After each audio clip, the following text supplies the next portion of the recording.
السلام عليكم ورحمة الله وبركاته. إن الحمد لله نحمده ونستعينه ونستغفره ونعوذ بالله من شرور أنفسنا ومن سيئات أعمالنا. من يهده الله فلا مضل له ومن يضلل فلا هادي له. وأشهد أن لا إله إلا الله وحده لا شريك له وأشهد أن محمدا عبده ورسوله صلى الله تعالى عليه وعلى آله وصحبه وسلم تسليما كثيرا. أما بعد، فقد قال المؤلف رحمه الله تعالى: ونؤمن بالقدر خيره وشره من الله تعالى. আল্লাহ পাক রব্বুল আলামিনের যাবতীয় প্রশংসা যে আল্লাহ পাক রব্বুল আলামিন আমাদেরকে সৃষ্টি করেছেন এবং প্রত্যেক মখলুকের, প্রত্যেক সৃষ্টির আল্লাহ রাব্বুল আলামিন সব কিছুই সুনির্ধারিত করেছেন, সুপরিমিত করেছেন। সালাত এবং সালাম নাযিল করেন মুহাম্মদ রাসূলুল্লাহ সাল্লাল্লাহু আলাইহি ওয়াসাল্লামের উপর, যিনি তাকদীর সম্পর্কে যে বিশ্বাসগুলি রাখতে হবে সে সম্পর্কে উম্মতকে সঠিক ওহী প্রদত্ত জ্ঞান দিয়েছেন। আমাদের আজকের দর্শের বিষয়বস্তু দুরুস মুহিম্মায় ঈমানের ৬ নম্বর স্তম্ভ, ঈমানের ষষ্ঠ খুঁটি, আর তা হচ্ছে ঈমান বিল কাযা ওয়াল কদর, আল্লাহর ফয়সালা এবং আল্লাহ পাকের পক্ষ থেকে নির্ধারিত তাকদীরের প্রতি বিশ্বাস করা। তাকদীরে ভালো হোক অথবা মন্দ হোক, আর যে কোনো সৃষ্টির কখনো ভালো হইতে পারে, কখনো মন্দ হইতে পারে, কারো ভালো হইতে পারে, কারো মন্দ হইতে পারে। আল্লাহ রাব্বুল আলামিন সব কিছুকেই সুনির্ধারিত করেছেন। এর নাম হচ্ছে তাকদীর। আর কাযা মানে হচ্ছে আল্লাহর চূড়ান্ত ফয়সালা। আল্লাহ রাব্বুল আলামিন যেভাবে ফয়সালা করেন, সিদ্ধান্ত নেন, তাই হয়। আল্লাহর সিদ্ধান্তের বিরুদ্ধে কোনো কিছু হয় না। এই তাকদীরের ঈমান সম্পর্কে কোরআনে কারীমে একাধিক আয়াত রয়েছে। তার মধ্যে একটি আয়াত সূরা ফুরকানের আয়াত নম্বর 2। মহান আল্লাহ ইরশাদ করেছেন, ওয়া খালাকা কুল্লা শাইইন ফাকাদ্দারাহু তাকদীরা। মহান আল্লাহ সমস্ত কিছুকে সৃষ্টি করেছেন, সব কিছুকে আল্লাহ সৃষ্টি করে। খালাকা কুল্লা শাই, আল্লাহ রাব্বুল আলামিন শুধু প্রাণীকে সৃষ্টি করেননি, বরং যা কিছু আছে আল্লাহ ছাড়া, আসমান জমিনে যা কিছু আছে সব কিছুই আল্লাহ সৃষ্টি করেছেন। আরশ কুরসি থেকে শুরু করে ক্ষুদ্র থেকে ক্ষুদ্রতম কোন সৃষ্টি আল্লাহ রাব্বুল আলামিন, কীট পতঙ্গই হোক আর একটি ধূলি কণাই হোক, সব কিছু আল্লাহ রাব্বুল আলামিন সৃষ্টি করেন। এমনকি কাজকর্মই হোক, সব কিছু আল্লাহ সৃষ্টি করেন। একটি গাছের পাতা ঝরাই হোক, সেটা আল্লাহ রাব্বুল আলামিন সৃষ্টি করেন বা সুনির্ধারিত করেন। খালাকা কুল্লা শাই, মহান আল্লাহ সমস্ত কিছুকে সৃষ্টি করেছেন, প্রত্যেক বস্তুকে সৃষ্টি করেছেন। ফাকাদ্দারাহু তাকদীরা, অতঃপর সে সমস্ত বস্তুকে সুপরিমিত করেছেন, সুনির্ধারিত করেছেন। কাদ্দারা ইউকাদ্দিরু তাকদীরান, কাদ্দারা থেকে যে মাসদারটি হয় ওটা হচ্ছে তাকদীর। আর এই তাকদীর মাসদার দিয়ে এই ইসলামিক পরিভাষা ঈমানের ৬ নম্বর স্তম্ভটি আমাদের কাছে পরিচিত। তাকদীরের প্রতি বিশ্বাস, তাকদীরকে আমরা তাকদীর বলে থাকি, তাকদীরের প্রতি বিশ্বাস। এ হচ্ছে তাকদীর, যাকে আরবরা কাদার বলেও জানে। কাদার, কাদার মানে হচ্ছে সুনির্ধারিত কোনো কিছু, যা আল্লাহর পক্ষ থেকে নির্ধারিত রয়েছে। এছাড়া সূরা কামারের একটি আয়াত রয়েছে, আল্লাহ রাব্বুল আলামিন ইরশাদ করেছেন, ইন্না কুল্লা শাইইন খালাকনাহু বিকাদার, নিঃসন্দেহে আমি প্রত্যেক বস্তুকে সৃষ্টি করেছি বেকাদারিন, মানে সুপরিমিতভাবে, সুনির্ধারিতভাবে। আল্লাহ পাক সব কিছুকে সৃষ্টি করেছেন এবং সুনির্ধারিত করেছেন। সময়, আয়ু, সুস্থতা, অসুস্থতা, ভালো হওয়া, মন্দ হওয়া, বড় হওয়া, ছোট হওয়া, শুধু মানুষের ক্ষেত্রে নয়। একটা গাছ কতটা বড় হবে, কতটা ছোট হবে, বাড়বে, কোন সময় গাছটা কেটে নেওয়া হবে, এই থেকে শুরু করে এই গাছের পাতাটা কখন গজাবে, কোন কালে, আবার কখন ঝরে পড়বে গাছ থেকে, এই সব কিছু আল্লাহ রাব্বুল আলামিনের পক্ষ থেকে সুনির্ধারিত, সুপরিমিত। এর নাম হচ্ছে তাকদীর। আল্লাহ রাব্বুল আলামিন সূরা আলাতে ইরশাদ করেছেন, সাব্বিহিসমা রাব্বিকাল আ'লা আল্লাযী খালাকা ফাসাওয়া ওয়াল্লাযী কাদ্দারা ফাহাদা। ওয়াল্লাযী কাদ্দারা ফাহাদা।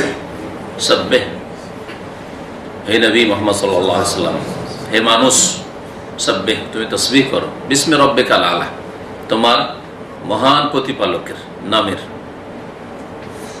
আল্লাযী খালাকা, যিনি সৃষ্টি করেছেন, ফাসাওয়া, এবং তিনি সুঠাম করেছেন, সুন্দর গঠন দান করেছেন, ওয়াল্লাযী কাদ্দারা, এবং যিনি সুপরিমিত করেছেন, সুনির্ধারিত করেছেন, আল্লাহ পরিমাণ নির্ধারিত করেছেন। আর ফাহাদা, অতঃপর তিনি দিক নির্দেশনা দান করেছেন, পথ দেখিয়েছেন। ফাহাদা, রাস্তা দেখিয়েছেন, এটা দিনেরও রাস্তা আল্লাহ দেখিয়েছেন আম্বিয়া রাসূলগণের মাধ্যমে, আসমানি কিতাব ওহীর মাধ্যমে। এটা হচ্ছে শরীয়তি রাস্তা দেখানো, দিনের রাস্তা দেখানো। আর পার্থিব জীবন যাপনের ক্ষেত্রে যেসব কাজকর্ম মানুষকে করতে হয়, এই ক্ষেত্রে আল্লাহ রাব্বুল আলামিন কি করেছেন? রাস্তা দেখিয়েছেন। এটা হচ্ছে সৃষ্টিগত রাস্তা দেখানো, হেদায়েতে কাউনিয়া। যেমন একটা শিশু মায়ের পেট থেকে ভূমিষ্ঠ হলেই আল্লাহকে রাস্তা দেখিয়েছেন। হ্যাঁ, মায়ের স্তন্য চুষতে হবে, তাহলে তার খাদ্য আসবে। এখান থেকে শুরু করে যে কিছু আল্লাহ রাস্তা দেখিয়েছেন। একটা বকরি ছাগলের বাচ্চা, ওর বড় বকরি ছাগলগুলো, খাসি যেমন যে খাবারগুলি খায় সেগুলি খাবে, ঘাসপাতি খাবে। হ্যাঁ, আল্লাহ এই রাস্তা দেখিয়েছেন। মায়ের পেটে থেকে বকরি ছাগলের বাচ্চাটা এখনই ভূমিষ্ঠ হলো, ভূমিষ্ঠ হওয়ার পরে কি করে জানবে কি খেতে হয় না খেতে হয়? হ্যাঁ, দুধ খেতে হয়। দুধ কিছুদিন দুধ খাওয়ার পরে কি করে জানলো যে এখন দুধ ছেড়ে দিয়ে ঘাস খেতে হয়? হ্যাঁ, গোশত খেতে হয় না? গোশত তো খাই না, খাই কি না? গরুর বাচ্চা ধরে খেতে দেখেছেন? কিন্তু কাক, চিল, শুকুন, এগুলি যেগুলি আছে কি খেতে হবে জান? প্রত্যেক বস্তুর আল্লাহ রাব্বুল আলামিন সবকিছুই কি করেছেন? সুপরিমিত করেছেন, সুনির্ধারিত করেছেন। আর আল্লাহ পথও দেখেছেন। ফাহাদা। আজকের আমাদের দর্শে ভাষ্যকার দুটি বিষয় তকদির সম্পর্কে আলোচনা করে। তকদির সম্পর্কে আমাদের এর আগে বিস্তারিত কয়েকটি আলোচনা আছে, বিষয়ভিত্তিক আলোচনাগুলিতে। ওগুলোতে আরো বিভিন্ন দিক নিয়ে আলোচনা করা হয়েছে। সে সমস্ত দিক তুলে ধরবো না, কারণ তকদির অনেক দিক রয়েছে, ওসব তুলে ধরলে যথেষ্ট সময় লাগবে। আমাদের সামনে কিতাবে দুটো বিষয় শুধু আছে। একটা হচ্ছে, এটা নতুন বিষয়, হয়তো এর আগের আলোচনাগুলিতে কমই শুনেছে। সেটা হচ্ছে তাকদীরের ভাগ, তাকদীরের প্রকরণ। তাকদীর কয় ভাগে বিভক্ত? তাকদীর মানে আল্লাহ যে সুপরিমিত করেছেন, এটা কয় ভাগে বিভক্ত? আর আরেকটা হচ্ছে মারাতিবুল কদর, এটা হচ্ছে আকসামুল কদর, তাকদীরের কিসিমগুলি, প্রকরণগুলি। আর আরেকটা হচ্ছে তাকদীরের স্তরগুলি। দুটো ভিন্ন জিনিস। তাকদীরের স্তর সম্পর্কে এর আগে একাধিক আলোচনা আছে, 4টি স্তর। ওই রকমই তাকদীরের কিসিম, প্রকরণ হচ্ছে 4টি। শুরু করি তাকদীরের কিসিম বা প্রকরণ থেকে। বলছেন আকসামুল কদর আরবা। তাকদীরের তকদির 4 ভাগে বিভক্ত, বা তকদিরের প্রকার হচ্ছে 4টি। 4 প্রকারের তকদির, মানে 4 ভাবে আল্লাহ রাব্বুল আলামিন সবকিছুকে, সবকিছু, সমস্ত সৃষ্টিকে সুনির্ধারিত করেছেন, সুপরিমিত করেছেন। প্রথম নম্বর হচ্ছে আত-তাকদীরুল আম, সাধারণভাবে আল্লাহর সুপরিমিত করা। আম ভাবে, ব্যাপক অর্থে, সাধারণভাবে। আম মানে ব্যাপক হয়, আম মানে সাধারণ হয়। সাধারণ, ব্যাপক অর্থে আল্লাহ রাব্বুল আলামিনের সুনির্ধারিত করা।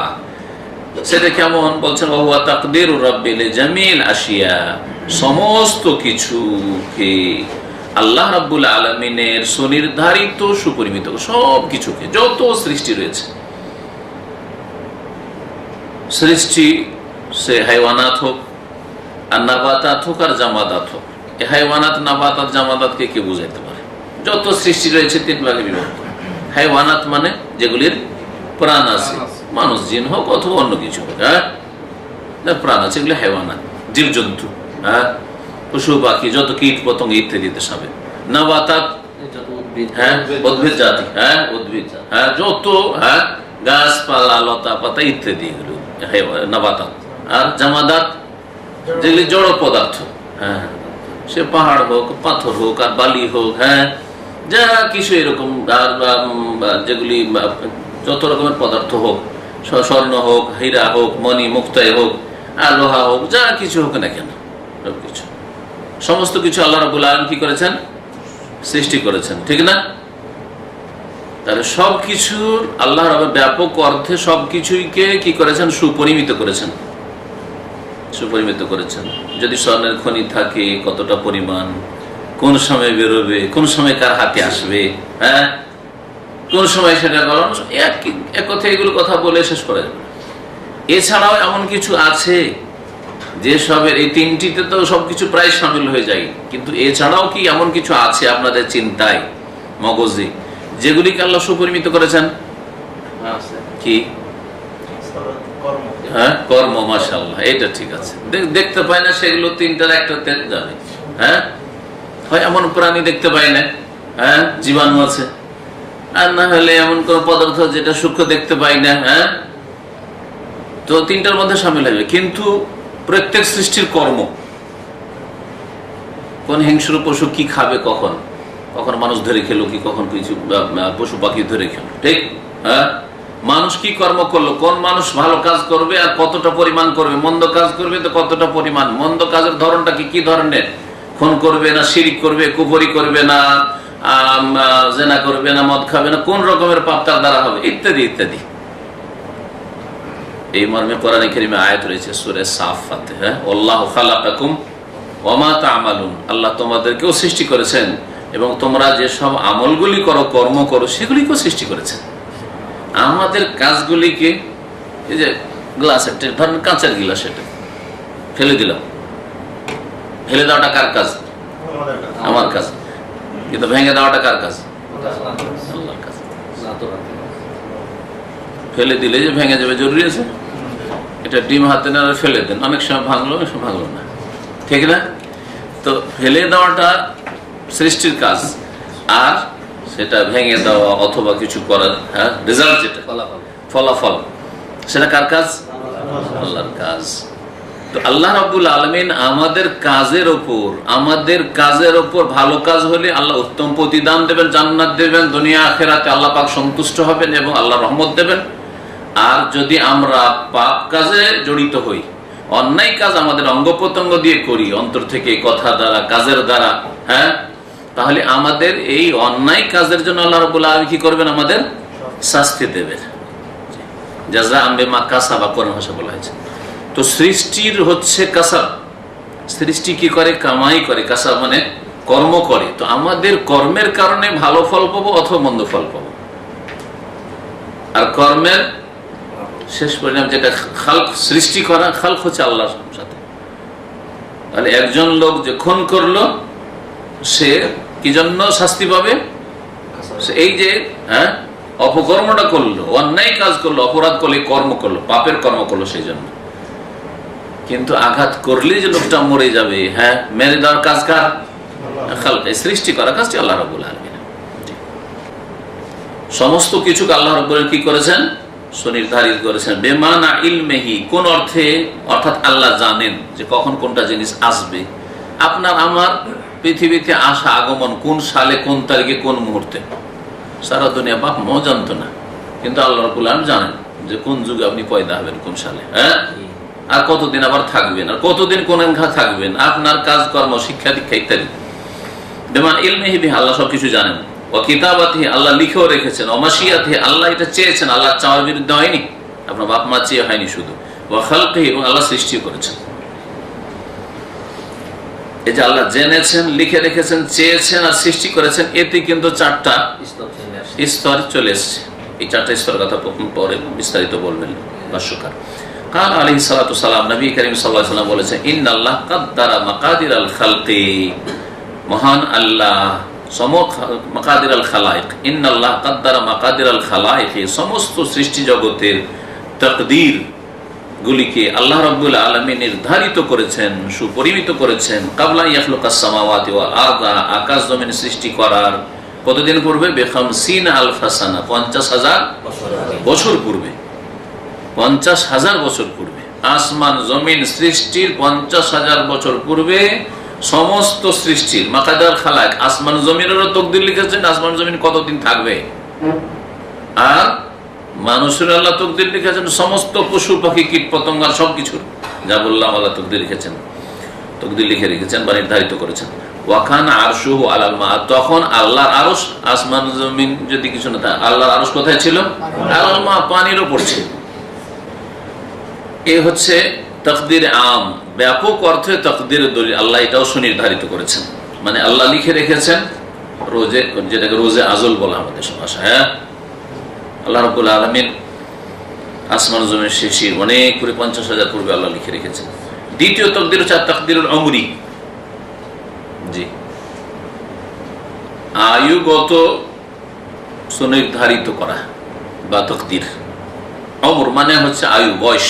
হ্যাঁ, প্রত্যেক মানুষের বা প্রত্যেক সৃষ্টির একটা আয়ু আছে। আয়ু আছে না? নাই, একটা গাছেরও আয়ু আছে, হ্যাঁ, একটা পাথরের আয়ু আছে, কতদিন থাকবে, তারপরে কি হবে না হবে।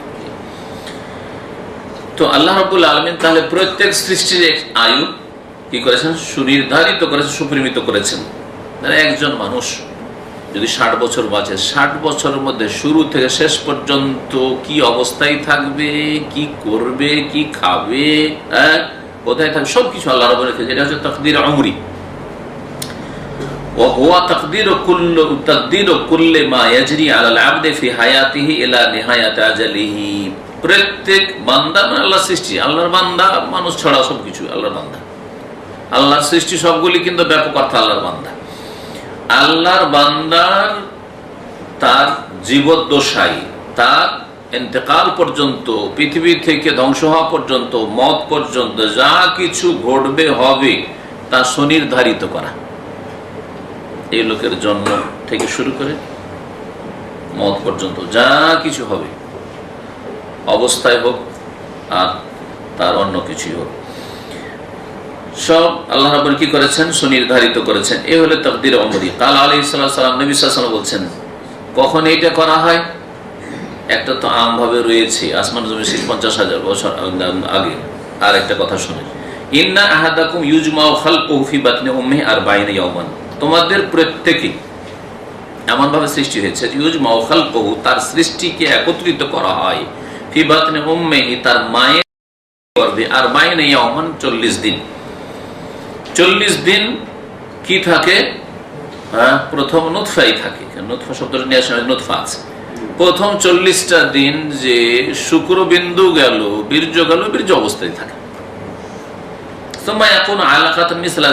তারপরে এইরকমই সময়, অনুরূপ সময়, মানে আরো আগামী 40 দিন কি থাকে? হ্যাঁ, আলাকা মানে জমাট বাঁধা রক্ত থাকে। আলাকা, জমাট বাঁধা রক্ত। তারপরে কি হয়? তারপরে এইরকমই সময়, মানে আরেক 40 কি থাকে? মুযগা, গোশতপিণ্ড, একটা গোশতের টুকরো হিসাবে থাকে। তাহলে এইভাবে কতদিন চলে গেল? 340, 120 দিন। 120 দিনে কয় মাস হলো? 4 মাস। 4 মাস যখন হলো, 4 মাসের মাথায় তখন আত্মা দিয়ে দেয়। 4 মাস হলেই কিন্তু প্রাণ চলে আসে। তখন সেই বাচ্চাকে নষ্ট করা, অ্যাবর্শন করা, বাচ্চাকে ধ্বংস করা হচ্ছে একটা জীবন্ত মানুষকে 50 বছর 80 বছরে আমাদের মতো আপনার মতো মানুষকে খুন করার মতো। কোনো পার্থক্য নেই, কোনো পার্থক্য নেই। আমি বাচ্চা নেব না, সেই জন্য এটাকে অবসান করে দিই। আজকাল যেগুলি প্রাইভেট ক্লিনিক, সেগুলিতে ব্যাপক হারে চলছে সারা পৃথিবীতে, একমাত্র সৌদি আরব ছাড়া বলা যেতে পারে, কারণ সৌদি আরব এগুলো করা হয় না। বাকি দেশে যান, সুবহানাল্লাহ, লাইন লেগে আছে। আর এগুলো খবর সেই প্রাইভেট ক্লিনিকগুলি থেকে বলছে যে অধিকাংশ তাদের ইনকাম সোর্স হচ্ছে এই হারাম খুন করা ইনকাম সোর্স। অধিকাংশ পেশেন্ট হচ্ছে এই শরীর, বাচ্চা ধ্বংস করছে তারা এইভাবে। তারা একজন মানুষকে খুন করে, কত মানুষকে খুন করছে, নিষ্পাপ, তাও নিষ্পাপ মানুষ। আরে 50-60 বছর একজন মানুষ হলে হতে পারে যে সে মুরতাদ, হতে পারে যে সে কাফের, ইহুদি নাসারা, কিন্তু ইহুদি মহিলার গর্ভেও যদি থাকে তবুও নিষ্পাপ ওই বাচ্চাটি, যেটি 4 মাসের বাচ্চা।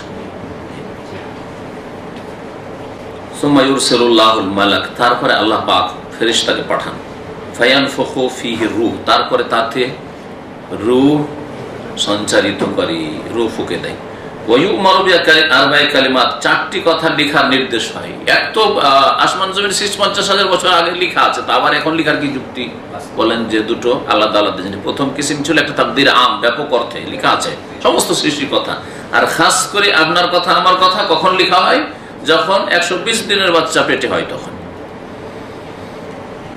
কি লিখা হয়? বিকিতাবাত রিজকিহি, ও রিজিক কতটা, ও আজালিহি, তার আয়ু কতটা, বয়স, ও আমালিহি, আর তার কাজকর্ম কেমন, ভালো ধর্মীয় আমল কেমন, ভালো না মন্দ, তারপর দুনিয়ার কাজকর্ম কেমন, কি করবে, ব্যবসায়ী হ্যাঁ না চাকরিজীবী, না দিন মজুর করবে, না চাষি ইত্যাদি। ও শাকিউন আও সাঈদ, 4 নম্বর কি লেখা হয়? লোকটির শেষ পরিণামে সে দুর্ভাগ্যবান না সৌভাগ্যবান, শাকিউন হতভাগা না সে সাঈদুন নেক লোক ভাগ্যবান। আল হাদিস রাওয়াহুল বুখারী মুসলিম, হাদিস সহিহ বুখারী মুসলিম। 3 নম্বর তাকদীর হচ্ছে তাকদীর আস-সানওয়ী, বাৎসরিক তাকদীর। প্রত্যেক বছর আল্লাহ লিখেন, প্রত্যেক বছরের জন্য। এক তো সারা জীবনে, যেটা 60 বছর আপনার বয়স, 70 বছর 80 বছর লিখা আছে, হ্যাঁ গোটা জীবনটা। আর তৃতীয় হচ্ছে বাৎসরিক লিখনি আল্লাহ রাব্বুল আলামিন, আল্লাহ লিখা আছে, আবার ওটাকে ফেরেশতাদের দায়িত্ব দিয়ে দেওয়া হয় যে এই ওয়াযালিকা ফি লাইলাতুল কদর। এটা কখন হয়? এই ভাগ্য রজনী কোথায়? শবে বরাত না? তাহলে ভারত, বাংলাদেশ, পাকিস্তান অধিকাংশ মানুষ গুমরাহিতে নেই। শবে বরাতকে ভাগ্য রজনী বলে। শবে বরাত তাদের তকদির লেখার রাত, গুমরাহিতে নেই, স্পষ্ট গুমরাহিতে আছে, স্পষ্ট কোরআনের বিরোধিতায় আছে, স্পষ্ট রাসূলুল্লাহ সাল্লাল্লাহু আলাইহি হাদিসের বিরোধিতায় আছে। কারণ শোনেন, ভাষ্যকার বলছে ওয়াযালিকা ফি লাইলাতুল কদর, এই যে বাৎসরিক তাকদীরটা নির্ধারিত করা হয়, লেখা হয়, এটা লাইলাতুল কদরে। লাইলাতুল মানে সব, ফারসিতে সবে কদরে, শবে বরাত বলে কিছু নেই। দলিল সূরা দুখান আয়াত নম্বর 4, আল্লাহ তাআলা মহান আল্লাহ ইরশাদ করেছেন ফিহা ইউফরাকু কুল্লু আমরিন হাকিম ইন্না আনজালনা ফি লাইলাতিন মুবারাকাহ। তার আগে নিশ্চয় আমি কোরআন নাযিল করেছি বরকতের রাত। বরকতের রাত কোন রাত? বিদাতিরা বলছে শবে বরাত। শবে বরাতে কোরআন নাযিল হবে, তাহলে শাহরু রমাদান কেন আল্লাহ বলবেন? শাহরু শাবান বলতেন আল্লাহ কোরআনে, নাকি আল্লাহ ভুলে গেছেন? এক জায়গায় বলছেন শাহরু রমাদান, আরেক জায়গায় বলছেন লাইলাতুল মুবারাক, মানে তোমাদের কাছে ব্যাখ্যা হচ্ছে শাবান মাসের 15 তারিখ। তারিখে আল্লাহ ভুল করছেন না তোমরা ভুল করছো? চিন্তা করেন, শাহরু রমাদান আল্লাযী উনজিলা ফীহি, রমজান মাসে কোরআন নাযিল হয়েছে। আল্লাহ আরো বলছেন ইন্না আনজালনাহু, আর স্পষ্ট শুনেন ফি লাইলাতিল কদর, লাইলাতুল কদরে সবে কদরে আমি কোরআন নাযিল করেছি। তো লাইলাতুল মুবারাকা মানে রমজান মাসে আর কদরের রাতে। 3টি আয়াত মিলালেন, হ্যাঁ এই 3টি আয়াতই মৌলুদ হয়েছে। তো কি করা হয় এই রাতে? ফিহা, এই বরকতের রাতে, ইউফরাকু, ফয়সালা করা হয়, কুল্লু আমরিন হাকিম, প্রত্যেক প্রজ্ঞাময় কাজের, হেকমতের কাজের। আল্লাহ রাব্বুল আলামিন প্রত্যেকটি কথা, কাজ হেকমতপূর্ণ, প্রজ্ঞাপূর্ণ, জি বিজ্ঞান ভিত্তিক। আল্লাহ রাব্বুল আলামিনের এই হেকমতের প্রত্যেকটি কাজের ইউফরাকু মানে ইউফসাল, চূড়ান্ত ফয়সালা করা হয়। চূড়ান্ত ফয়সালা কখন করা হয়? এই মোবারক রাতে। এটা হচ্ছে বাৎসরিক কি এই বাৎসরিক, যেমন বাজেট হয়, প্রত্যেক কোম্পানির বাৎসরিক বাজেট আছে, আর দৈনিক একটা হিসাব কিতাব আছে, আছে না? মাসিক আবার আছে।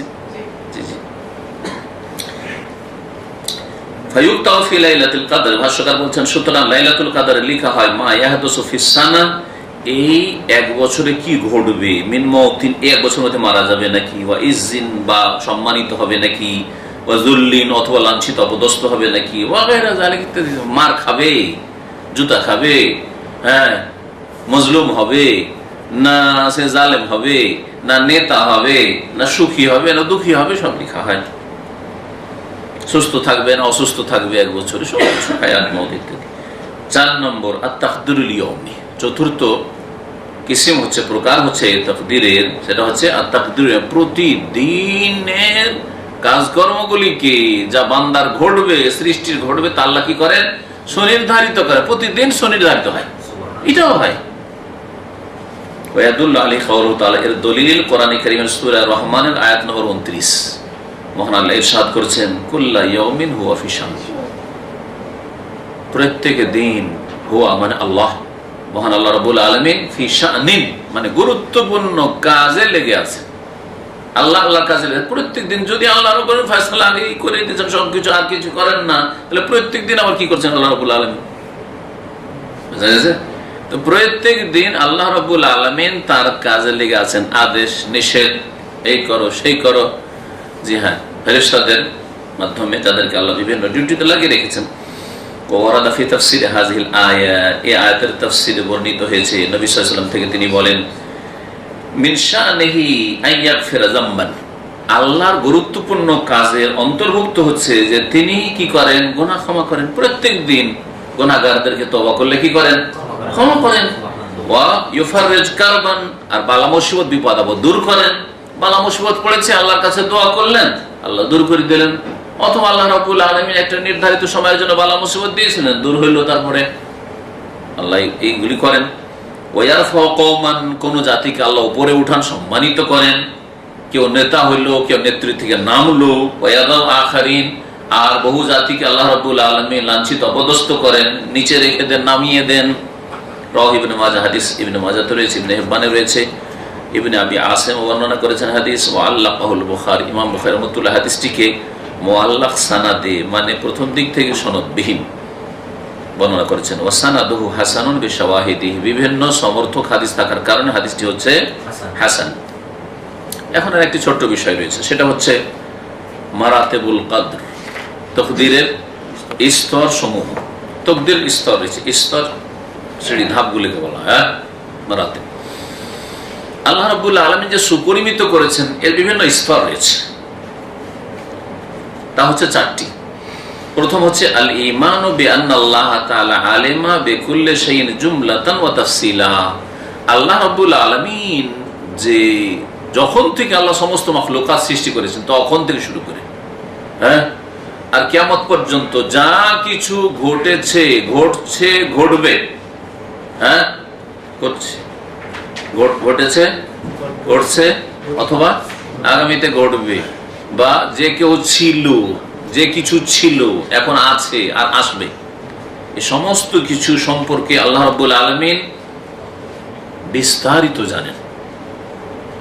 কি বললাম? বিস্তারিত জানেন। যেমন একটা জানা হচ্ছে যে মোটামুটি জানা, আরে আপনার আমার বাপ মা মোটামুটি আমাদের সম্পর্কে জানে, বিস্তারিত খবর রাখে, কে কি করছেন না করছেন আপনার ঘরের ভিতরে, হ্যাঁ, এখানে মোটামুটি জানে যে আপনি এতটা বেতন পান, কিন্তু আসলে এত পান, এর কম পান, বেশি পান, কিছু এদিক সেদিক করছেন, জানেন। এটা হচ্ছে মোটামুটি জানে। আল্লাহ রাব্বুল আলামিন জুমলাতান ওয়া তাফসীলান, সবকিছু জানে আল্লাহ রাব্বুল আলামিন, সবকিছুর ক্ষেত্রে, সমস্ত সৃষ্টির ক্ষেত্রে।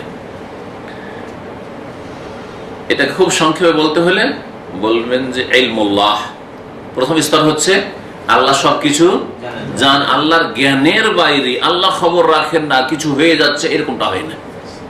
সরকার খবর রাখে না, অধিকাংশ ঘটনা ঘটছে, ঘটছে না, ঘটছে না, অধিকাংশই যেগুলি হচ্ছে দেশে অথবা পৃথিবীতে কর্মকর্তা জানে না, মালিকেরা খবর রাখে না, পরে কিছু খবর জানতে পারলো, অধিকাংশই জানতেই পারলো না কি হচ্ছে না হচ্ছে। এরও দলিল রয়েছে। আর তারপরে দ্বিতীয় যে স্তরটি রয়েছে, দুটোরই দলিল একসাথে রয়েছে, সেজন্য একটি আয়াত সূরা হজের আয়াত নম্বর 70, এই দুটি স্তরের দলিল হিসেবে একসাথে বয়ান করেছেন ভাষ্যকার। দ্বিতীয় স্তর হচ্ছে আল ঈমানু বিআন্নাল্লাহ কাতাবা যালিকা ফিল লাওহিল মাহফুজ, আল্লাহ যে সবকিছু জানেন। আচ্ছা, যখন থেকে সৃষ্টি করা শুরু করে তখন থেকে জানেন, না সৃষ্টি করেনি তার আগে থেকে জানেন? আচ্ছা, কখন থেকে আল্লাহর জানাটা শুরু হয়েছে? ওর একটা শুরু আছে নাকি? যে এর আগে জানতেন না, তারপর থেকে জানতে শুরু করেছেন নাকি? যেমন আমরা মেলা কিছু কালকে জানতাম না ভাই, কিন্তু আজকে খবরটা পেয়েছি যে এই লোকটা ভালো বা ভালো না, ঠিক কিনা? হ্যাঁ, এই ছেলে লোকটি এত যে মাশাআল্লাহ দিনের কাজ করে, এতদিন জানতাম না, আজকে জানতে পেরেছি। হচ্ছে না, হচ্ছে না আমাদের ক্ষেত্রে? আল্লাহর ক্ষেত্রে কি এমনটা কি আছে যে আল্লাহ রাব্বুল আলামিন দুনিয়ার সবকিছু সৃষ্টি করার আগে কিছু জানতেন না, যখন থেকে সৃষ্টি করা শুরু করেছেন পরিকল্পনায় তখন থেকে জানেন, এরকম বলবেন না? কুফর। তার মানে আল্লাহর ইলম সীমিত হয়ে যায় আমাদের মতো। আল্লাহর জাতের সত্তার যেমন আদি অন্ত নেই, শুরু নেই, শেষ নেই, হুয়াল আউয়ালু ওয়াল আখিরু ওয়াল যাহিরু ওয়াল বাতিন ওয়া হুয়া বিকুল্লি শাইইন আলিম। তেমনি আল্লাহর গুণগুলির সিফাতগুলির শুরুও নেই, শেষ নেই, আদিও নেই, অন্ত নেই। আল্লাহ যা সৃষ্টি করেছেন, হ্যাঁ, তার জানার ক্ষেত্রে কোন আদি নেই, সবসময় জানে আল্লাহ রাব্বুল আলামিন। বলতে পারবেন যে এতদিন আগে সৃষ্টি, এত হাজার হাজার বছর আগে আল্লাহ খবর রাখতেন, তারপর খবর রাখা শুরু করেছেন, না, কুফর। জি। তো দ্বিতীয় স্তর কি? জানার পরে আল্লাহ রাব্বুল আলামিন এই সমস্ত কথাকে লৌহে মাহফুজে, সুরক্ষিত ফলকে যা আসমানের উপর রয়েছে, তাতে কি করেছেন? তকদির লিপি, যেটা যাতে আসমানি কিতাবও লেখা আছে, যাতে প্রত্যেক সৃষ্টির তকদিরও লেখা আছে লৌহে মাহফুজ। বাল হুয়া কুরআনুম মাজিদ ফি লাউহিন মাহফুজ। এই লৌহে মাহফুজ, এই লৌহে মাহফুজ আল্লাহ কি করেছেন? লিখে রেখেছেন। লৌহে মাহফুজে লেখা আছে আপনার রিজিকের দামামে আছে, কত বছর আছে আপনি আমি কেউ বলতে পারবো না, যার কতদিন আছে না আছে, পারবেন বলতে? কিন্তু লৌহে মাহফুজে লেখা আছে, আপনার চোখের আড়ালে আছে, আল্লাহর সামনে লা তাখফা মিনকুম খাফিয়া, স্পষ্ট সবকিছু। এর নাম হচ্ছে দ্বিতীয় স্তর, ঈমান ফরজ। যেমন আল্লাহ জানেন এ কথা ফরজ, তেমনি আল্লাহ লিখে রেখেছেন লৌহে মাহফুজে, এটাও বিশ্বাস করা ফরজ। এই দুটি স্তরের দলিল একই আয়াতে রয়েছে। ক্বালা তাআলা, মহান আল্লাহ ইরশাদ করেন, আলাম তা'লাম, হে নবী তুমি কি জানো না, হে বান্দা, হে মানুষ তুমি কি জানো না, আন্নাল্লাহ ইয়ালামু মা ফিস সামাই ওয়াল আরদ, আকাশে এবং জমিনে যা কিছু আছে, শুধু যে কিছু ব্যক্তির ক্ষেত্রে না, বস্তুর ক্ষেত্রে যা কিছু আছে সব সম্পর্কে আল্লাহ সম্যক জ্ঞানী, সবকিছুই জানেন। ইন্না যালিকা ফি কিতাব, তাহলে ইলমুল্লাহ বোঝা গেল আল্লাহ সবকিছু জানেন, জানার আগে অন্ত নেই। আর ইন্না যালিকা ফি কিতাব, আর এই কথাটি, এই যে সবকিছু জানেন, এই কথাগুলি লেখা আছে কোথায়? ফি কিতাব, একটি লিখনীতে। সেই লিখনীটার নাম হচ্ছে লৌহে মাহফুজ। লৌহে মাহফুজ, ইন্না যালিকা আলাল্লাহি ইয়াসির, এটা বড় আমাদের ক্ষেত্রে বড় কঠিন। সবকিছু জানেন, আমার সবকিছু লিখে রেখেছেন। আমরা যদি 50 জনকে টাকা পয়সা ধার দিই, তো 2-4-10 জনকে লিখতে ভুলে যাই। গত 3-4 দিন আগে ভাই বলছে তাকে টাকা 500 রিয়াল দেওয়া, আমার মনে হয় 75 বছর হয়ে গেল। আমাদের সাথে থাকে, লিখে রেখেছি কিনা তাও বলতে পারবো না, হয়তো লেখা থাকতে পারে না, নাও থাকতে পারে, ভুলেও গেছি। ও বলছে যে শেখ আপনি 500 রিয়াল পাবেন। তাই নাকি? যখনই দেখা হয় মনে করি যে আপনাকে বলবো, দেব, তো দেব, আমার একটু কাজ আছে, আমার অসুবিধা নেই। তবে আমার মনে ছিল না, আমার মোটে মনে ছিল। এরকম বহু সময় হয়, ঠিক কিনা? আল্লাহ রাব্বুল আলামিনের সব কিছুই, যা কিছু বান্দার আল্লাহর নয়, আমরা নিজেরটারই হদিস রাখি না। আর আল্লাহ সমস্ত মাখলুকাতের সবকিছু জানেন এবং সবকিছু লিখে রেখেছেন। দ্বিতীয় স্তর হচ্ছে লিখে রেখেছেন। ইন্না যালিকা ফি কিতাব, নিশ্চয়ই এই বিষয়গুলি সবগুলি কোথায় আছে? একটি লিখনীতে আছে। আর এগুলি তোমাদের জন্য কঠিন হইতে পারে। ইন্না যালিকা আলাল্লাহি ইয়াসির, নিঃসন্দেহে এগুলি আল্লাহর জন্য বড়ই সহজ, আল্লাহর জন্য বড়ই সহজ। 3 নম্বর স্তর, সেটা হচ্ছে আল্লাহর ইচ্ছা। ইচ্ছাকে আরবি ভাষায় ইরাদাও বলা হয়। উরিদ মানে আমি চাই, হ্যাঁ, ইচ্ছা করা, আমি ইচ্ছা করি। আর মাশিয়াত, শাআ ইয়াশাউ, মাশিয়াত ওর মাসদার মিমি। আল ঈমানু বিআন্না জামিআল কায়নাত লা তাকুনু ইল্লা বিমাশিয়াতিল্লাহ, সমস্ত সৃষ্টি, কায়নাত মানে যা কিছু ঘটে ঘটছে, সমস্ত সৃষ্টি, সমস্ত সৃষ্টি আল্লাহ রাব্বুল আলামিনের ইচ্ছা ছাড়া হতে পারে না। আল্লাহর ইচ্ছার বিরুদ্ধে গাছের পাতা নড়ে না, এটা হচ্ছে ইসলামিক আকীদা তাকদীর। আল্লাহ রাব্বুল আলামিনের ইচ্ছার বিরুদ্ধে কি বললাম? এটা গাছের পাতা নড়ে না। গাছের পাতা বলতে কি বোঝানো হয়েছে? শুধু গাছের পাতা বোঝানো হয়েছে? কোনো কিছু ঘটে না। এটা হ্যাঁ না, যা কিছু হয়, সুখ দুঃখ, ভালো মন্দ, যা কিছু হয়, হ্যাঁ, হায়াত মত, একটা দানা ব্যবস্থা হয় আপনার জন্য, আমার জন্য, একটু কষ্ট, একটা কাঁটা লেগে যাওয়া, সব কিছু আল্লাহর ইচ্ছার বিরুদ্ধে কোনো কিছু হয় না। একটা লোকের চুরি করা, খুন করা, হ্যাঁ, জুলুম অত্যাচার, এগুলি আল্লাহর ইচ্ছার বিরুদ্ধে হয় না। ঠিক আছে না? নাই, ইচ্ছার বিরুদ্ধে হয় না। আর আরেকটি কথা, এটা হচ্ছে ইসলাম, এটা হচ্ছে ইসলামের তাকদীর, তাকদীরের প্রতি বিশ্বাস ফরজ, আর না হলে ঈমান থাকবে না। কিন্তু আল্লাহর বিনা হুকুমে গাছের পাতা নড়ে না। আমাদের দেশে অধিকাংশ মূর্খরা বলে এটি হচ্ছে কুফরি কথা, ইসলাম বিরোধী কথা। হুকুম মানে হচ্ছে কি? আদেশ। হুকুম মানে কি? আদেশ। তো আল্লাহর বিনা হুকুমে গাছের পাতা নড়ে না, মানে আল্লাহর বিনা আদেশে গাছের পাতা নড়ে না। তো গাছের পাতা বলতে এখানে গাছের পাতা বোঝানো না, তাহলে আল্লাহর বিনা হুকুমে চোর চুরি করে না, আল্লাহর বিনা হুকুমে জেনাকারী জেনা করে না, আল্লাহর বিনা হুকুম আল্লাহ হুকুম করেছে মদ খাও তাহলে মদ খায়, আল্লাহর বিনা হুকুমে বর্মায় আল্লাহ হুকুম করেছে বুদ্ধিস্ট জালেমদেরকে যে মুসলিমদেরকে খুন করো, আল্লাহ থাইল্যান্ডের কাফের বুদ্ধিস্টদেরকে হুকুম করেছে যে তোমরা খুন করো, আল্লাহ জালেম মুনাফিকদেরকে সিরিয়াতে আর ইরাকে হুকুম করেছে তোমরা আহলে সুন্নাত ওয়াল জামাতকে খুন করো, আল্লাহ জালেম ইহুদিকে হুকুম করেছে যে তোমার ফিলিস্তিনি ভাই বোনদেরকে মুসলিম ভাই বোনদেরকে আর নারীদের শিশুদেরকে খুন করো, হুকুম করেছে নাকি? তো আল্লাহর বিনা হুকুমে যে গাছের পাতে নাড়ে না বলবেন তো এটা কুফরি কথা হবে না? আল্লাহর দোষ চাপিয়ে দেবে না? আল্লাহ তুমি তো হুকুম করেছো ইহুদি নাসারাকে, আরে তুমি তো বুদ্ধিস্টকে হুকুম করেছো, হ্যাঁ ঠিক কিনা? তুমি তো হিন্দুদেরকে হুকুম করে চরমপন্থীদেরকে যে মুসলিমদেরকে মারো ভারতে, সব দোষ তো আল্লাহর উপর চাপিয়ে দিলেন। তাহলে আল্লাহর বিনা হুকুমে গাছের পাতা নড়ে না বলা মানে আল্লাহর উপর সমস্ত দোষ চাপিয়ে দেওয়া। আল্লাহর বিনা হুকুমে গাছের পাতা নড়ে না, তাহলে আল্লাহ হুকুম করেছেন যে আজান হইলে একামত হলে নামাজ হলে শুয়ে থাকো বেনামাজিকে, তাই না? দোকান বন্ধ করে ঘরে ঢুকে যাও, চা খাও। তাহলে এই বেনামাজি বলতো আল্লাহ তোমার বিনা হুকুমে তো গাছের পাতা নড়ে না, আমি তো তোমার হুকুমেই নামাজ ছেড়েছি। নামাজি তাহলে বলবে তোমার হুকুমে নামাজ পড়েছি, আর বেনামাজি বলবে যে তোমার হুকুমে আমি নামাজ ছেড়েছি, ঠিক না? কবর পূজারি, মূর্তি পূজারি, মুশরিক, হ্যাঁ বলবে যে আল্লাহ তুমি হুকুম করেছো মূর্তি পূজা, তোমার বিনা হুকুমে গাছের পাতা নড়ে না, তুমি হুকুম করেছো কবর মাজার পূজা করার, তোমাকে বিনা হুকুমে গাছের পাতা নড়ে না, ঠিক কিনা? সব দোষ আল্লাহর উপরে চাপিয়ে দিয়ে সব জান্নাতে চলে যাবে, ঠিক না? কুফরি কথা, ভালো করে বুঝেন কথাটি। এই একটি কথাকে ভেঙে না বললে কেমন করে হুকুম আর ইচ্ছাতে পার্থক্য। হ্যাঁ ইচ্ছা আল্লাহ কেন পৃথিবী সৃষ্টি করেছেন, এই জমিন কেন সৃষ্টি করেছেন? মানুষকে দিয়ে আবাদ করে। মানুষকে আল্লাহ কেন সৃষ্টি করেছেন? জিনকে আল্লাহ কেন সৃষ্টি করেছেন? লিয়াবুদুন, আল্লাহর ইবাদত।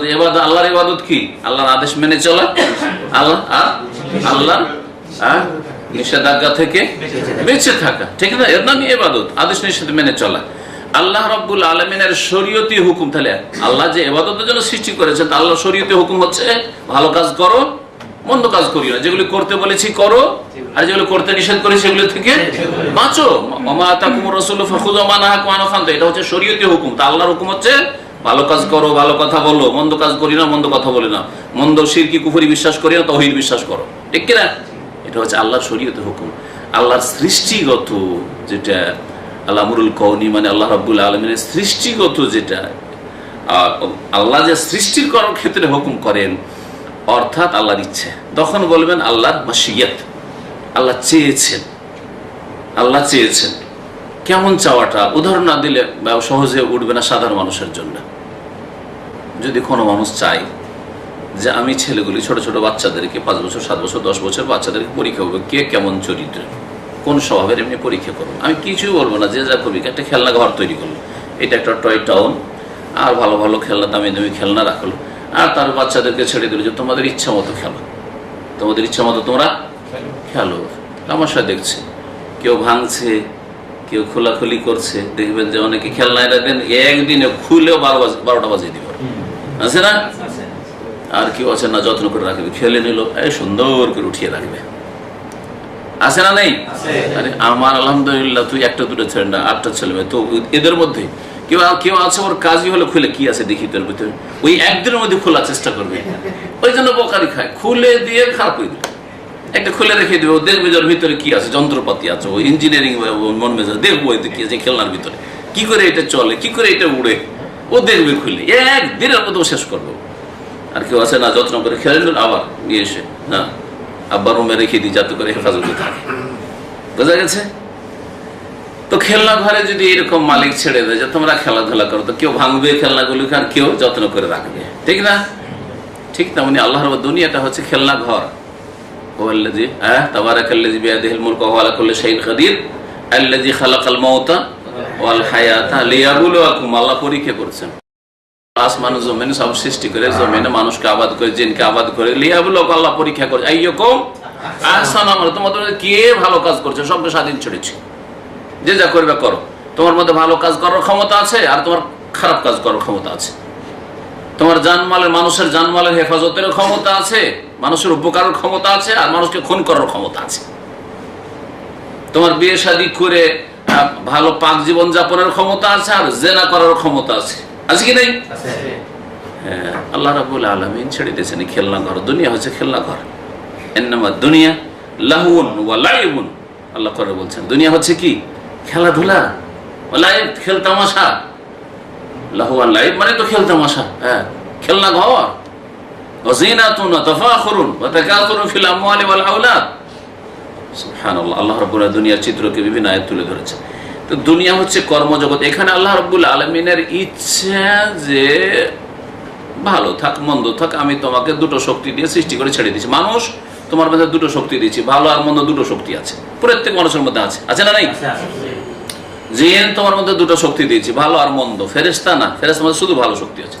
ফেরেশতা চুরি করতেই পারবে না, ফেরেশতা কুফরি কথা বলতেই পারবে না, হ্যাঁ, ফেরেশতা মদ খেতেই পারবে না। ইউসাব্বিহুনা আল-লাইলা ওয়ান-নাহারা লা ইয়াফতুরুন। রাত দিন তাসবিহ করতেই আছে। কিন্তু আপনাকে আমাকে যদি রাত দিন তাসবিহ করতে বলা হয়, আধা ঘন্টার তসবিহ, 10 মিনিটের তসবিহ, মাথা খারাপ, সকাল সন্ধ্যার জিকির আজকাল মুশকিল। কিন্তু ফেসবুক নিয়ে বসিয়ে দেওয়া হয়, হ্যাঁ, ইন্টারনেট নিয়ে বসিয়ে দেওয়া হয়, সারা রাত পার হয়ে যাবে, ঠিক কিনা? হ্যাঁ, আর যে তাও যদি আবার ফিল্ম নিয়ে, যদি হারামি কিছু নিয়ে, নগ্ন ছবি নিয়ে বসেন, তাহলে রাত তো এত রাত তাড়াতাড়ি পার হয়ে গেল রে, আরো কিছুক্ষণ দেখতাম, ঠিক না? সুবহানাল্লাহ। আল্লাহ রাব্বুল আলামিন মানুষকে, জিনকে স্বাধীন করে সৃষ্টি করেছেন। যেই মানুষ অন্যায় কাজ করে সে ভালো কাজও করতে পারে, তার মধ্যে ক্ষমতা আছে।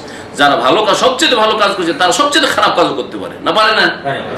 আর এটা আমরা হাড়ে হাড়ে টের পাচ্ছি, অনুভব করছি। সুতরাং আমাদেরকে আল্লাহ যে নিরুপায় জবরিয়াদের মতো কুফরি আকীদা যে পাথরের মতো করেছেন, তাও না মিথ্যা কথা, বাস্তব বলছে। আর না আমরা নিজের কর্ম সবকিছু সৃষ্টি করেছি, কাদরিয়াদের মতো তকদির অস্বীকার, তাও না।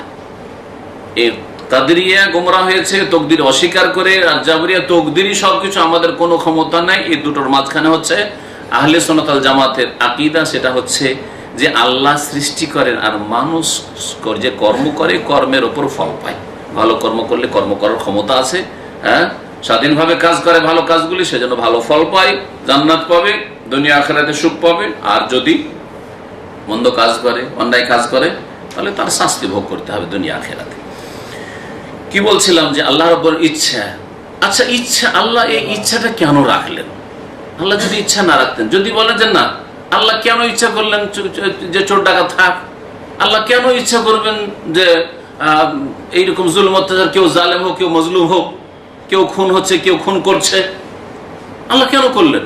আল্লাহ বলছেন, ওয়ালাউ শি'না লা'আতাইনা কুল্লা নাফসিন হুদাহা। আমি যদি জবরদস্তি চাইতাম তো প্রত্যেককে সঠিক রাস্তা চালিয়ে দিতাম, হেদায়েত দিয়ে দিতাম। ওয়ালাকিন হাক্কাল কাউলু মিন্নি, তবে আমার পক্ষ থেকে চূড়ান্ত ফয়সালা আগে হয়ে গেছে। লা আমলা আন্না জাহান্নামা মিনাল জিন্নাতি ওয়ান নাস, জিন এবং মানুষকে দিয়ে জাহান্নামকে ভরপুর করব। আল্লাহ রাব্বুল আলামিন যদি চাওয়ার ক্ষমতা আল্লাহর না থাকতো, বলতেন না না, এই ক্ষেত্রে পাপের কাজ আল্লাহ কেন চাইলেন? এই খেলনা ঘরের মতো, যা যা তোমার ভাঙবি ভাঙ, কিছু বলবো না, তুই যত্ন করবি কর। হ্যাঁ, দুইজনেরই স্বাধীনতা, হ্যাঁ, দুই রকম মানুষের স্বাধীনতা। আল্লাহর যদি চাওয়ার কথাটি না মানেন, যে না আল্লাহর চাওয়া এখানে নেই, আল্লাহ যে পাপের কাজ চান এটা নেই যদি বলেন, তার মানে আল্লাহ চাই না, তারপর পাপ হচ্ছে পৃথিবীতে, ঠিক না? আল্লাহ চাওয়ার বিরুদ্ধে হইল না। যদি আপনার চাওয়ার বিরুদ্ধে কোনো কাজ হয়, তো সেই ক্ষেত্রে আপনি পারক না অপারক? অপারক। তাহলে আল্লাহ অপারক, তাহলে আল্লাহকে অক্ষম করে দিন, আরেক কুফরিতে আগতে আষাঢ় খেয়ে পড়বেন। সেই জন্য আল্লাহর ইরাদা, আল্লাহর মাশিয়াতের প্রতি ঈমান রাখতে হবে। আল্লাহ ভালো চান, মন্দ চান, কিন্তু ভালোর উপর রাজি হন, সন্তুষ্ট হন, আর মন্দের উপর অসন্তুষ্ট হন। ওয়ালা ইয়ারদা লিইবাদিহিল কুফর, কোন বান্দা কুফরি করুক, এর উপর আল্লাহ কখনো রাজি হন না। আল্লাহ রাব্বুল আলামিন এই ইচ্ছা সম্পর্কে অনেকগুলি কোরআনে কারীম আয়াত রয়েছে। তার মধ্যে একটি আয়াত সূরা ইযা শামসু কুবিরাত তাকবীর, আয়াত নম্বর 29। আল্লাহ বলেন, ওমা তাশাউনা ইল্লা আইয়াশা আল্লাহু রাব্বুল আলামিন, তোমরা চাইতে পারো না তবে বিশ্বজাহানের প্রতিপালক আল্লাহ যা চান। অর্থাৎ মানুষের চাওয়া, আমরা চাই না এই কাজটা করব, চাই কি চাই না? তাহলে আল্লাহ বলছেন তোমরা চাইতেই পারো না, তোমাদের পুরো চাওয়াটাকে অস্বীকার আল্লাহ করেননি।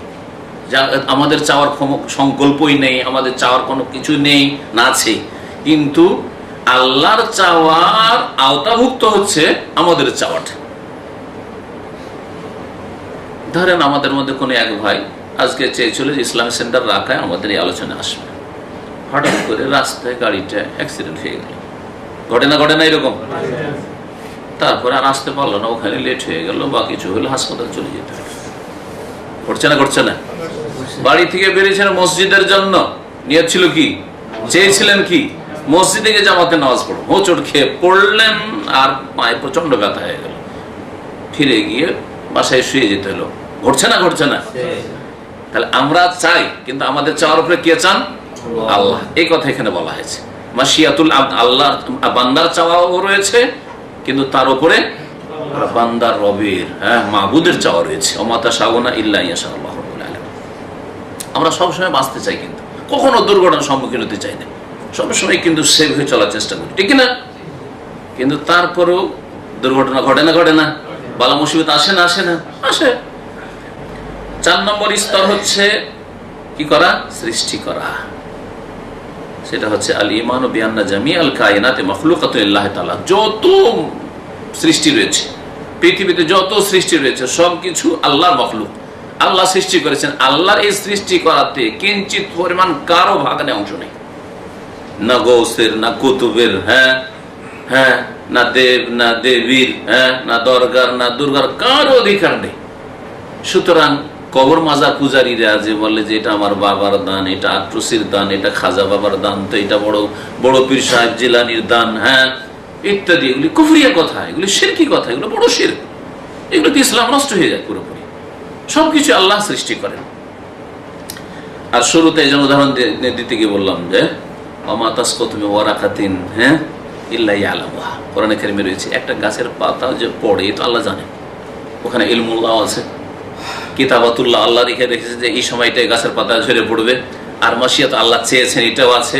আর খালকুল্লাহ, আল্লাহর সৃষ্টি আছে। প্রত্যেকটা যা কিছু ঘটছে, প্রত্যেকটি বস্তু যা কিছু ঘটছে, প্রত্যেকটির ক্ষেত্রে এই তাকদীরে 4টি স্তর রয়েছে। এই ক্ষেত্রে শোনেন, মহান আল্লাহ ইরশাদ করেছেন সূরা রাদের আয়াত নম্বর 16-তে, আল্লাহ তাআলা আল্লাহু খালিকু কুল্লি শাই, খালিকু কুল্লি শাই, মহান আল্লাহ রাব্বুল আলামিন হচ্ছেন প্রত্যেক বস্তুর সৃষ্টিকর্তা।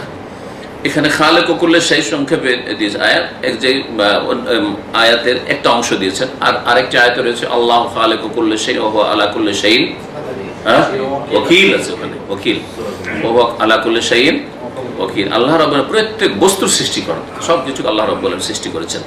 শেষখানে আবার বলি, তাকদীরের 4টি স্তর। প্রথমটি কি? আল্লাহ ইলম, আল্লাহ সবকিছুই জানেন। দ্বিতীয় হচ্ছে কিতাবাতুল্লাহ, আল্লাহর লিখনি, আল্লাহ লিখে রেখেছেন লওহে মাহফুজে। তৃতীয় হচ্ছে মাশিয়াতুল্লাহ, আল্লাহর ইচ্ছা, আল্লাহ সবকিছু চান। আল্লাহর চাওয়ার বিরুদ্ধে কিছু হইতে পারে না।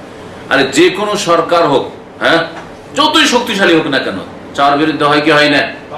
চাওয়ার বিরুদ্ধে হয়। কিন্তু আল্লাহর উপরে চাওয়ার বিরুদ্ধে সামান্য থেকে সামান্য কিছু হইতে পারে না। 4 নম্বর হচ্ছে আল খালক, খালকুল্লাহ, খালকুল্লাহ, আল্লাহর সৃষ্টি। আল্লাহ সবকিছুই সৃষ্টি করেছেন, করছেন, করবেন। এখানে আমাদের তাকদীর সম্পর্কে আজকের আলোচনা শেষ হলো। আল্লাহ পাক রব্বুল আলামিন যেন আমাদেরকে নেক আমলের তৌফিক দান করেন। আল্লাহ রব্বুল আলামিন আমাদেরকে সঠিক কোরআন হাদিস ভিত্তিক ইলমের যেন তৌফিক দান করেন। আল্লাহ রব্বুল আলামিন আমাদেরকে দুনিয়া এবং আখিরাতে সুখ দান করেন। মহান আল্লাহ রব্বুল আলামিন বালা মুসিবত থেকে মুক্ত রাখেন। দিন দুনিয়ার সমস্ত ফিতনা থেকে আল্লাহ আমাদের হেফাজত করেন। মুসলিম ভাই বোনরা যে মজলুম, আজকে আল্লাহ তাদের হেফাজতের ব্যবস্থা করেন।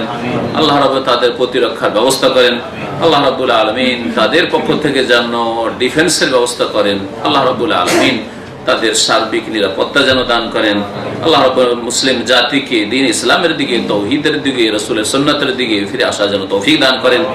পাপ মুক্ত হওয়ার যেন তৌফিক দান করেন। পাপের কারণে মুসলিম উম্মতের উপর আজকে বালা মুসিবত এসেছে। পাপ থেকে আল্লাহ রাব্বুল আলামিন আমাদের তওবা করার জন্য তৌফিক দান করেন।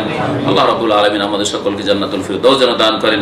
সুবহান রাব্বিকা রাব্বিল ইজ্জাতি আম্মা ইয়াসিফুন ওয়া সালামুন আলাল মুরসালিন ওয়ালহামদুলিল্লাহি রাব্বিল আলামিন। বলেন। বলছে যে আমার ব্যাংকে টাকা আছে, ওই টাকাটা মাসের শেষে ইন্টারেস্ট আসে, ইন্টারেস্টটা আমি ব্যাংক থেকে উঠাই নিয়ে আসি, আমি দান করে দিই। এটা কি ওদের মধ্যে হারাম পয়সা দিয়ে দান করে একটিও নেকি হবে না। কেউ যদি চুরি করে, বলে চুরি করে রাত্রে চুরি করে নিয়ে সকালে ফকিরকে দান করে দিই। আমি মানে ইন্ডিয়াতে একটা ছিনতাইকারী ছিল, ব্যাংক ছিনতাই করতো। আমরা ছাত্র জীবনে শুনেছি ছোটকালে, বিহারে ছিল একটা বিহারি ছিনতাইকারী, নাকি মুসলিম ছিল, আল্লাহ শুনেছি মুসলিম ছিনতাইকারী। ও বড় বড় ব্যাংক ছিনতাই করতো, ছিনতাই করার পরে গরিব মিসকিনকে এলাকা দান করতো। তো হারাম পয়সা দিয়ে আল্লাহর সান্নিধ্য লাভ হয় না, একটিও নেকি হবে না। বোঝা গেছে? সুতরাং সুদি ব্যাংকের সাথে কারবার করবেন আর সুদি টাকা নিয়ে এসে দান করলেন বলে সওয়াব হলে একটিও সওয়াব হবে না। তবে যদি নিরুপায় হয়ে সুদি ব্যাংকের আশ্রয় নেন, যে টাকা বাড়িতে রাখতে পারছি না, রিস্ক আছে আর কাজেও লাগাইতে পারছি না, সেজন্য সুদি ব্যাংকে রাখতে পারেন যদি ইসলামী ব্যাংক না থাকে। কিন্তু ওই টাকা উঠিয়ে মুক্ত হওয়ার জন্য দান করবেন, নেকির আশায় নয়, একটু নেকি হবে না। মুক্ত হওয়ার জন্য, যে আমার উপর আল্লাহর আযাব গজব আছে এই সুদ খেলে, এই পয়সাটা খেলে, সেই জন্য মুক্ত হয়ে যায়। মুক্ত হয়, যেমন কারো টাকা যদি ধার নিয়ে রাখেন আর না দেন, তাহলে মুক্ত হইতে পারে, যতক্ষণ না দিবে ততক্ষণ মুক্ত হইতে পারেন নাই। তেমনি সুদের টাকা, ঘুষের টাকা, এই টাকাগুলি ফিরিয়ে দিতে হবে মুক্ত হওয়ার জন্য। অথবা যদি না জানা থাকে যে কার এগুলি, তাহলে মুক্ত হওয়ার জন্য দান করে দিতে হবে একেবারে অসহায়দেরকে। আপনজন, আত্মীয় স্বজন একটু অভাব আছে, ওদেরকে একটু চাঙ্গা করার জন্য, হ্যাঁ, ভালো ভালো প্রতিষ্ঠানের ছেলে মেয়েদেরকে পড়াক, এই জন্য নয়। যেমন আজকাল এক শ্রেণীর লোকেরা জাকাত এগুলি দিয়ে খরচ করছে। হ্যাঁ, ওর বাড়ি ফ্রিজ আছে, ওর ভাইয়ের বাড়ি ফ্রিজ নেই, বোনের বাড়ি ফ্রিজ নেই, ফ্রিজ কেনার জন্য জাকাতের পয়সা। এইসব ক্ষেত্রে নয়। জাকাত অথবা এই যে সুদের টাকা দেওয়া যাবে যা যে খেতে পায় না করে, অথবা চিকিৎসা করাতে পারে না, অথবা বাড়ি ঘর নেই, বাস করার জায়গা নেই, হ্যাঁ, বোঝা গেছে, অথবা শরীরে বস্ত্র নেই, এইরকম ক্ষেত্রে, এই কয়েকটি ক্ষেত্রে শুধু জাকাতের টাকা অথবা এই সুদের টাকা নিরুপায় হয়ে সুদটা চলে এসছে, এখন করার কিছু নেই। সুদ যদি ব্যাংকে রেখে দেন, তো ওই ব্যাংকের হারাম খাওয়া লোক করে সুদী ব্যাংকে যে চাকরি করছে ওরা আরো হারাম খাবে। সুতরাং ওদেরকে খেতে দেবেন না, না ওই সরকারকে খেতে দেবেন যে সুদী কারবার করে, আর না ওই সরকারের কর্মকর্তা আমলাদেরকে খেতে দেবেন। টাকাটা উঠাই নেবেন আর উঠিয়ে নিয়ে একবার অসহায় গরিবদেরকে, অভাবীদেরকে দিয়ে, ফকরা আর মাসাকিনকে দেবেন। সব করে সুদী ব্যাংকের সাথে লেনদেন করা যায় না। যদি আপনার স্যালারি ট্রান্সফারে সুদী ব্যাংকে বেতন আসছে, হয়তো বেতনটা তাড়াতাড়ি উঠিয়ে নিয়ে ইসলামী ব্যাংক পাশাপাশি থাকলে সেখানে নিয়ে চলে আসেন। কারণ আপনার টাকাটা জমা যদি থাকে ওই সুদী ব্যাংকে, তো সুদী ব্যাংক উপকৃত হচ্ছে, তাহলে সুদী ব্যাংকের সাথে আপনি কি করছেন? হ্যাঁ, কি করে সম্পর্ক রাখছেন এবং সুদী ব্যাংকের সহযোগিতা করছেন আপনি। আর বাতিলের সহযোগিতা করা গুনাতে শরীক হওয়া, গুনাতে শরীক হওয়া। সুতরাং আল্লাহর গজব তাদের উপর আসবে আর আপনার উপর আসবে যদি সহযোগিতা করেন। এই জন্য সব করে সুদী ব্যাংকে বেশি অ্যামাউন্ট রাখবেন না, তাড়াতাড়ি করে সেখান থেকে টেনে নেওয়ার চেষ্টা করবেন। প্রশাসনে যারা চাকরি করে বিভিন্ন বাহিনীতে, তাদেরকে উপর থেকে যখন অর্ডার আসে বিরোধীদেরকে দমন করার জন্য, কখনো লাঠিচার্জ, কখনো গুলি, হত্যা, যদি তারা পালন করে, তাহলে এই ক্ষেত্রে দোষটা কার উপরে পড়তে হবে? প্রশাসনের পক্ষ থেকে, সরকারের পক্ষ থেকে যদি হুকুম আসে, যারা কর্মকর্তা দায়িত্বশীল যারা রয়েছে, মানে দেশের নিরাপত্তা ক্ষেত্রে, অর্থাৎ পুলিশ বাহিনী বা এই ধরনের সেনাবাহিনী, এদের যদি হুকুম হয় যে এদেরকে, এই আমাদের বিদ্রোহীদেরকে বা বিরোধীদেরকে দমন করার জন্য তোমরা এরকম অ্যাকশন নাও, ফায়ারিং করো অথবা মারধর করো, জুলুম অত্যাচার যদি সেগুলি হয়, দেখতে হবে যদি সরকারের হুকুমটা শরীয়ত সম্মত হয় তাহলে তাদের জন্য জায়েজ। সবসময় জুলুম হয় না, অনেক সময় শরীয়ত সম্মত। সরকার সুন্দর চালাচ্ছে আর তারপরে খামোখায় বিদ্রোহ করছে, বিদ্রোহীগুলি এগুলো হচ্ছে বাগী। তাহলে বাগীদের ক্ষেত্রে, বাগীদের ফেকার কিতাবাদিতে, হাদিসের কিতাবুল বুগাত একটি অধ্যায় চ্যাপ্টারই আছে যে বাগীদের হুকুম কি। আলী রাদিয়াল্লাহু আনহু বাগীদের বিরুদ্ধে জিহাদ করেন নাই? হ্যাঁ, বাগীদের বিরুদ্ধে জিহাদ করা ফরজ। ওসমান রাদিয়াল্লাহু তাআলা যে বাগী বিদ্রোহীরা শহীদ করেছিল, ওদেরকে পানিশমেন্ট দেওয়া ওয়াজিব নয়? অবশ্যই ফরজ, অবশ্যই ফরজ। তো এইরকম যারা সুষ্ঠুভাবে আলহামদুলিল্লাহ দেশ সুন্দর চলছে, অবৈধ পন্থা, ইসলাম বিরোধী পন্থায় যদি ক্ষয়ক্ষতি করার চেষ্টা করে, খামাখাই স্টেশন ভাঙচুর করছে, বাস স্ট্যান্ড ভাঙচুর করছে, পুলিশ থানা ভাঙচুর করছে, হ্যাঁ, ওর গাড়ি জ্বালিয়ে দিচ্ছে, এটা জায়েজ? হারাম কাজ। সরকারে জ্বালালো জায়েজ নয়, আর পাবলিকে জ্বালালো জায়েজ নয়। কি করে জায়েজ? পাবলিকে জ্বালালে, যার জ্বালালেন তার হক নষ্ট করলেন। সরকারের করে কি সরকারের বাপের 5 বছর বয়স সরে যাবে? তো জনসাধারণ, জনগণ মালিক, 15 কোটি মানুষ, ওইগুলো সবগুলির সবার ওতে ভাগ আছে। তাহলে এই যে এগুলি জ্বালিয়ে দেওয়া, ভেঙে দেওয়া, ধ্বংস করে দেওয়া, ইত্যাদি এসব যে করছে এগুলো ইসলামে জায়েজ নয়। সুতরাং এইগুলো যারা কাজ করছে এগুলোকে নির্মূল করার জন্য যদি কেউ অস্ত্র ব্যবহার করে বা দমন করে তাদেরকে, তাহলে শরীয়তে যা বৈধতা আছে তার, এগুলো চিন্তার বিষয় রয়েছে। হ্যাঁ, একটা সত্যি ভালো দাবি করছে, আর ভালো দাবি মানে ভাঙচুর করতে হবে, ভালো দাবি হচ্ছে ইসলামের বিরুদ্ধে কিছু করিয়েন না, হ্যাঁ, মাদ্রাসা বন্ধ করিয়েন না, ইসলামী শিক্ষা বন্ধ করিয়েন না, মসজিদ তৈরি করতে অনুমতি দেন। আর এর জন্য যদি তারা এই দাবি দেওয়াটা বিনা ভাঙচুর করায়, বিনা নাশকতায় যদি হয়, আর এই দাবি করতে রাস্তায় বেরোলে মুখ খুললে গুলি করে দেবো, রাস্তায় বেরোলে মেরে দেবো, হ্যাঁ, জুলুম অত্যাচার, তা এইগুলো জুলুম অত্যাচার। তাহলে যে বিষয়গুলি ঘটছে সবগুলোতে সরকার জুলুম করছে এটাও নয়, আর সবগুলিতে সরকার নির্দোষী এই কথাও না। অনেক ক্ষেত্রে জনগণ জালেম, অনেক ক্ষেত্রে সরকার জালেম। এই বিষয়ে আপনাদেরকে ভালো আলেমের কাছ থেকে বুঝতে হবে। আপনি খেয়াল খুশি ফয়সালা করবেন, আপনাকে ফয়সালা করার যোগ্যতা আপনার মধ্যে কি আছে? ভালো ভালো ওলামায়ে কেরাম এই সিদ্ধান্ত নেবে যে এই ক্ষেত্রে কি করা উচিত, কোনটা জাতির জন্য, দেশের জন্য কল্যাণকর হবে। এখন বেরিয়ে যাওয়াটা কল্যাণকর হবে না এটা আরো ক্ষতি করবে, এটাও দেখার বিষয় রয়েছে। ওলামায়ে কেরাম সিদ্ধান্ত নেবে। আজকাল তো ওলামায়ে কেরামদের কাছে পরামর্শ নেওয়া হয় না, আর ওলামারা তো একসাথে এইভাবে পরামর্শ দেবে এইরকম ভাবে তারা বৈঠকও করে না।